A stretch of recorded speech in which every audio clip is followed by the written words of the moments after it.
당뇨병은 현재 우리나라에서 가장 빠른 속도로 증가하는 만성 질환으로 한국인의 5대 사망 원인 중 하나인데요. 당뇨병을 예방하고 관리하는 방법은 무엇일까요? 오늘 내 몸 보고서에서는 당뇨병에 대해서 알아보겠습니다. 한양대학교 병원 내분비대사내과 박정환 교수와 함께합니다. 어서 오세요. 네, 반갑습니다. 예. 자, 당뇨병 우리 생활에서도 너무나도 흔한 질환이고 주변에서도 참 많이 앓고들 계시는데 인슐린 부족과 관련이 있다 이 정도 외에는 자세히 알고 있지 못하고 있습니다. 당뇨병은 왜 나타나는 질병인가요? 포도당은 우리 몸이 사용하는 가장 기본적인 에너지원인데요. 포도당 농도를 혈당이라고 합니다. 혈당은 췌장에서 생산되는 인슐린과 글루카곤이라는 두 가지 물질에 의해 일정한 수준으로 유지가 되는데요. 예. 인슐린은 혈당을 낮추고 글루카곤은 혈당을 높입니다. 예. 특히 인슐린은 포도당을 세포까지 데려다주는 운반자 역할을 하는데요.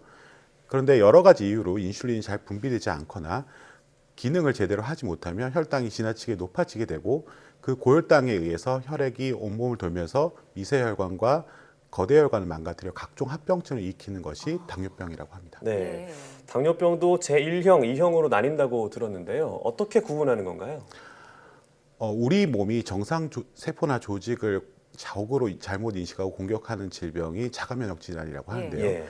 자가면역에 의해서 인슐린을 만드는 췌장 베타 세포가 망가지면 인슐린이 모자라게 됩니다. 그렇게 발병하는 당뇨병이 제1형 당뇨병입니다. 우리나라 당뇨병의 2% 미만을 차지하는 것으로 알려져 있고요. 아, 소수군요. 예. 주로 어린아이에서 발생을 할 수는 있지만 성인에서도 발병할 수 있습니다. 1형 당뇨병은 앞서 말씀드린 것처럼 인슐린이 모자라서 발병하는 당뇨병이기 때문에 네. 인슐린 치료가 반드시 필요합니다. 2형 당뇨병은 인슐린의 감소가 주로 발생하는 1형 당뇨병과 달리 분비뿐만 아니라 인슐린의 성능이 떨어지는 인슐린 저항성이 동반됩니다. 이러한 인슐린 저항성은 유전적 요인과 환경적 요인이 작용하여 발생하는 것으로 알려져 있는데요. 환경적 요인 중 대표적인 예가 비만입니다. 예. 그래서 제2형 당뇨병은 일반적으로 운동과 식사 조절과 함께 경구용 항당뇨성 약제로 치료를 하지만 2형 당뇨병을 진단받고 오랜 시간이 지나면 일반인과 비교해서 인슐린도 부족하게 되므로 인슐린 치료가 필요할 수 있습니다. 네, 그럼 당뇨병 2형이 90% 이상 대부분을 차지하고 있다는 말씀인데 젊은 층에서도 환자가 늘어나고 있다고요. 그 이유를 말씀해 주시죠. 제2형 당뇨병은 약 50% 정도 유전적인 요인의 영향을 받는 것으로 알려져 있습니다.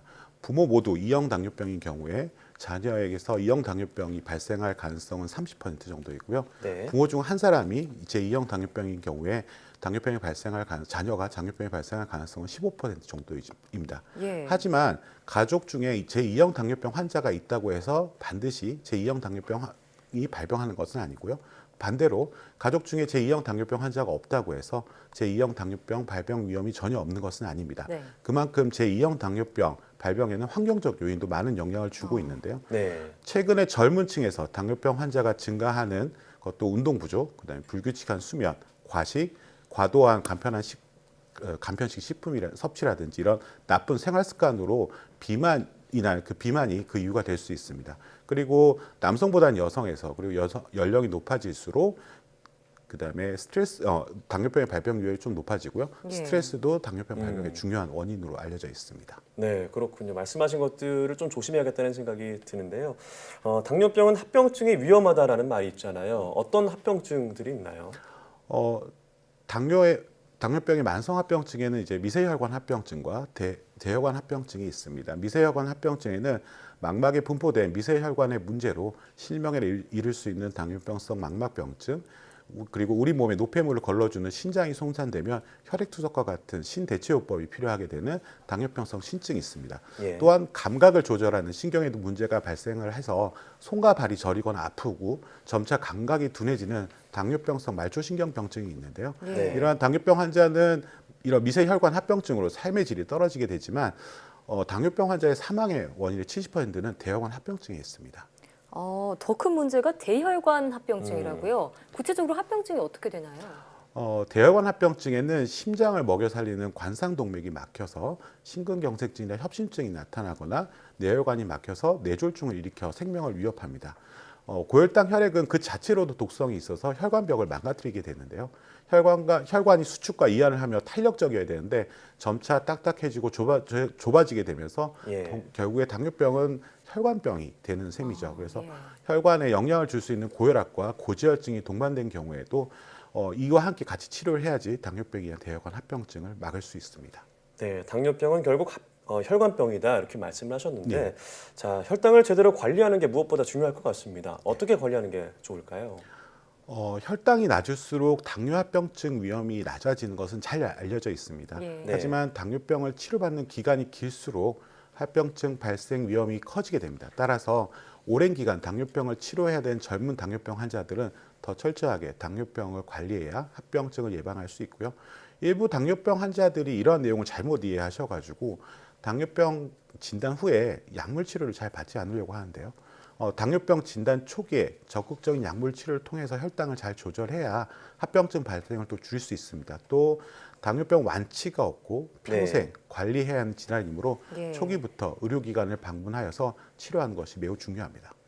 그런데 문제는 자신이 당뇨병 환자라는 사실을 모르는 분들도 많다고 하던데요.